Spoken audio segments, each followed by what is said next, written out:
We enjoy every weekend meeting with Stuart Harris, professor of law and host of your weekly Constitutional, a radio show heard around the country. Hello. Hello, how are you, Josh? Good to see you. Based here at WETS in Johnson City. Right. Heard now across the country. Congratulations. All over the world, around the world. Around the world, absolutely. Outside the planet, maybe? Sure, no question No about doubt. that, no doubt. I want to talk to you about your topic for your upcoming show, which is a topic all over the news, and that is how much power does the president have? And how much power specifically does he have when it comes to immigration? Because here we are in the middle of a campaign where you have one candidate saying he's going to closely look at the allowance of immigrants into this country who are from Middle Eastern countries who are Muslim. What do we know about what the Constitution, what does it say about this? It doesn't say an awful lot. It says that the president has to faithfully execute the laws.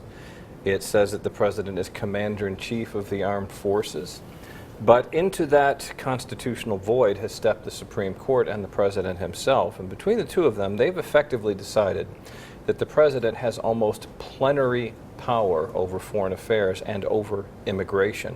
Now, plenary is one of those fancy words that lawyers use, which means total power. And so the simple, short answer is that if Donald Trump, who's the reason we're talking about this topic right now, really does get elected president, and if he really does want to simply cut off Muslim immigration to this country, he can probably do it. It would no doubt be challenged. It would be challenged, there's no question about that. And while Congress has the authority to establish, limits and quotas on immigration, Congress has effectively ceded the power to the president to determine whether certain people or even certain groups of people should be excluded. All the president really has to say is, I, as the commander-in-chief and as the czar of foreign affairs, decided that this group of people presents a danger, therefore they can't come. He pretty much will have that power. President Obama took action on immigration Yes, as he did. well and said he did it because Congress wouldn't. Right. And so And he got struck down on that one. He did. He did. So are we looking at shifting sand on this issue in a way? I mean, in other words, he was saying, in essence, Congress has power to act in this realm, so do I. Right.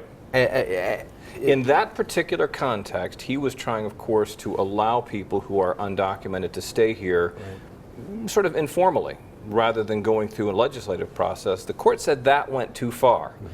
Trump is going to go in the opposite direction and exclude even more people from coming over here. That probably wouldn't go too far. And I speak with University of Chicago law professor Eric Posner on this.